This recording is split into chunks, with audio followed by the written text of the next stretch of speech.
Alright, what's up YouTube? Welcome back to another video. Today's video we hit a upper body day and I'm very confused. Well, not confused, but I'm curious to see if this actually counted because I did PR on bench today uh for the first time in a while, and I loaded up 285 and I lifted it, but I don't know if it counts, so I'm just curious about that. And I mean, you guys will see in the coming sets, which is which I'm confused to see if I got it or not. I mean, it moved up, like it didn't feel heavy, but my spotter used just his fingers. Like I swear, he used his fingers. That's it.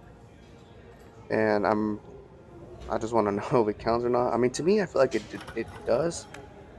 And you guys see like right here, you see like right here, and I go down right, and I push.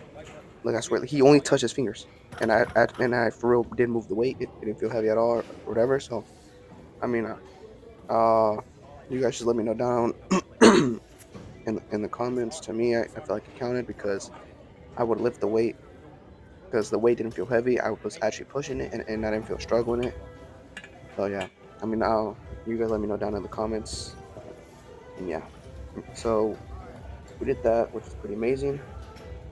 I want to get a 315 soon, so I'm doing my best I can. And I finished off with bench with some close grip bench. Did 185, some little mini pause reps, no arch back, flat back, everything flat, just using my pure tricep strength. Nothing crazy, but we can build that tricep strength for the lockout, and we can get the most out of our triceps while benching. Triceps are an important piece to your bench press performance and overall strength. So yeah, I didn't really go all the way down here. I did like pauses, like I left an inch off my chest. Well, I left an inch off so the bar won't touch my chest, like a little inch off, and find that to cause much more tension on my triceps, which is really effective, which is what I want. I want the most tricep stimulus so it can overall get really growth and developed. God damn, I look so chopped, bro. This is the issue with bulking, bro. But I mean, I don't really care, bro. I'm doing this for the gains. I mean, this look is just temporary. I mean, once you cut, you look way better. So shit, it's just how it is, bro. You gotta get. I mean, if you're scared of bulking just because of the way you look, don't bother getting the gains, man. I mean, unless you're some genetic freak who can out of nowhere gain muscle while not eating barely anything, which is highly doubtful. But if you're some genetic freak, then you're blessed.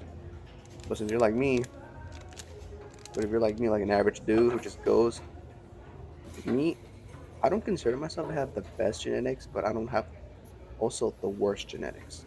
Just my thing is as I can maintain uh that much of a lean as I would like as other people, but I'm not okay, so I'm not genetically that lean, or nor am I genetically like fat at all. No, I don't have a big nor that much of a small build. Like I'm legit in the middle, like a mesomorph physique type.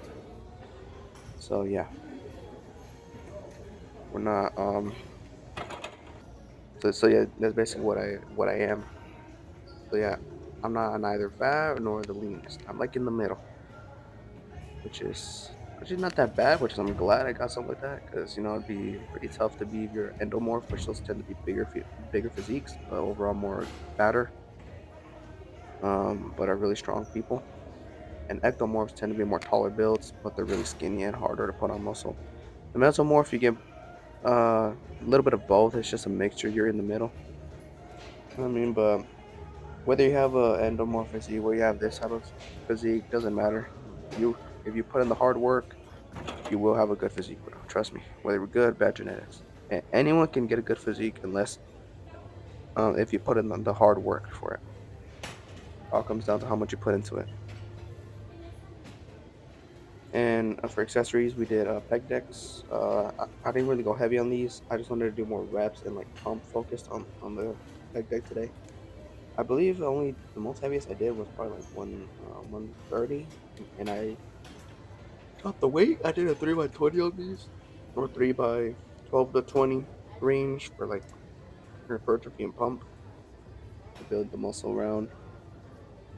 And I was going all the way back and really stretching out of my chest, bro. Stretching your chest on a pec deck is very torturing, but the the end result is worth it with the amount of stimulus you're putting into it. Oh yeah, so I'm pretty glad I got that PR. Not that bad. We're getting closer to what I want to achieve. So yeah, right now I'm focused on my now that I hit my a bench PR, I'm still focused more on my squat. I really want to hit that 4 or 5. I'm so close. I'm getting so close to that. And then I've been doing a lot of my accessories on on the like leg press. Well, the sitting leg press, not the one where you where you're at a declined angle. No, I'm doing the one where you're like just seated, like a normal seated leg press. I believe it's a horizontal leg press. I find that to work more for me because my leverages doesn't work the best on a standard decline leg press. So for me, a seated leg press, a horizontal movement, I'm able to load up my quads even more efficiently because of the angle it's at, and I can really put more of a stretch stimulus on that. And since I use my squat shoes, it gives me more of knee flexion, which allows me to stimulate my quads even more than they already are. So yeah, but overall, we're doing good so far. I'm hoping to see um more progress coming out to grow stronger, improve my SBD as much. And basically, I'm doing the same thing every day. You guys basically seen. I do the same thing every day. Nothing crazy. I'm not doing anything like special as much. Just same routines. Up, an upper lower push pull legs split. And I mean, I used to do a bro split. I mean, let's be honest. Mostly all of us have done a bro split when we first started the gym until we like learned more about splits, diet, and all that stuff. Like, it was the first few like week phase, the beginner phase where you're just doing what you have a dedicated day to this and that. It's just normal. We've all been there. I've been there myself, and I've learned over time things that are way better. And I learned more about like rest times and how to PR efficiently and all that. If I can go back and tell my younger self when I was like I believe 14 or 15 years old, if I can tell my younger self what I learned now, I guarantee you I would have made a little bit more gains than what I have right now. But that's all in the past. So now we got to focus on the future. Got to focus on what I'm working with right now. To grow my strength, to grow and perfect my technique as much as possible. And I'm still maintaining my cardio even on the bulk. Every day I go to every time I go to the gym, right? I always finish with cardio. I can't finish a day of the gym or a workout session without finishing the cardio at the end. I don't do the cardio at the start. I do it at the end because I don't want to. I, I want to keep the most amount of energy as possible. I mean, I'm probably like a 5 minute little session won't hurt you. I mean, not me personally. I never done it, but if you want to, that's fine. It won't really do much. I feel like a 5 minute session really won't do anything. But for me, it's just I don't want to waste like time consuming things that aren't really necessary that I rather do at the fullest towards the end. You know what I'm saying? Like I first want to get my compounds done because compound lifts are going to take you the longest to do. Takes me the longest to do. My accessories are just normal um, time lapsed.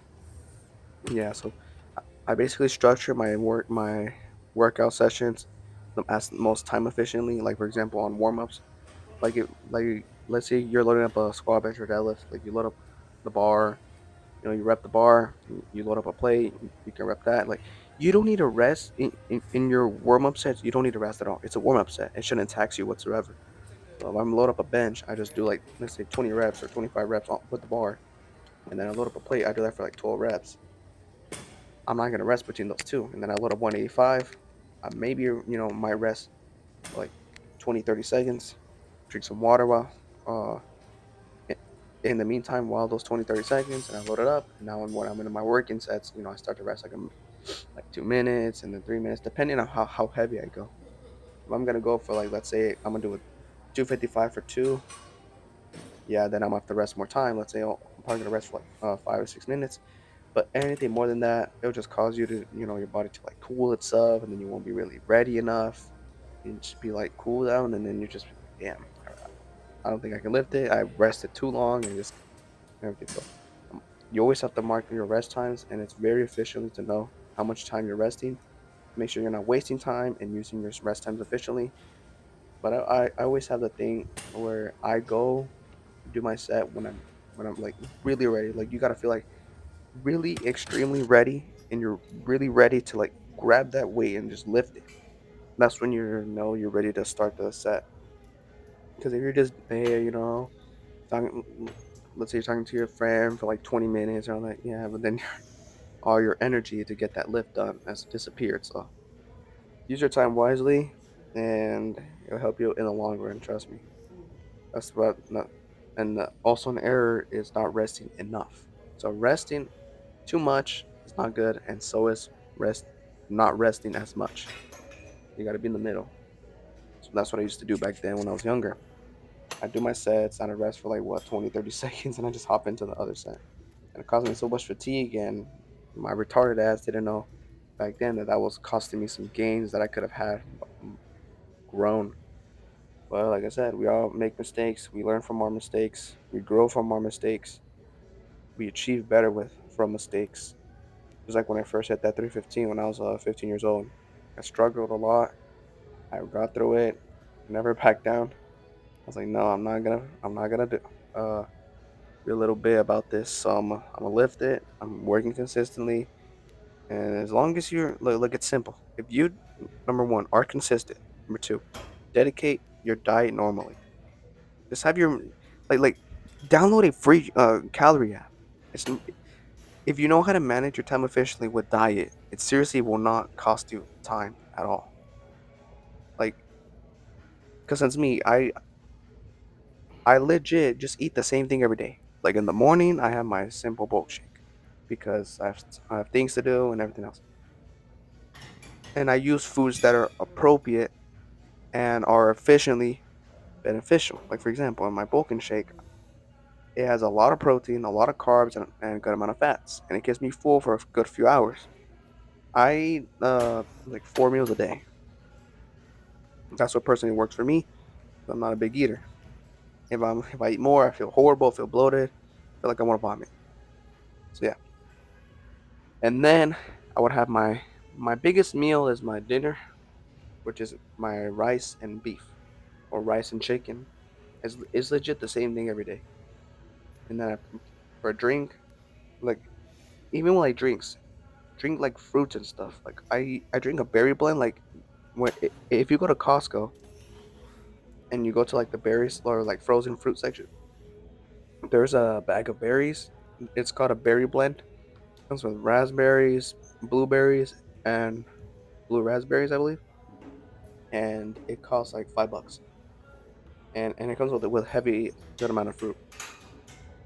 I make those sometimes not every day because I don't want to go and then waste more get more money, and then having to buy it again.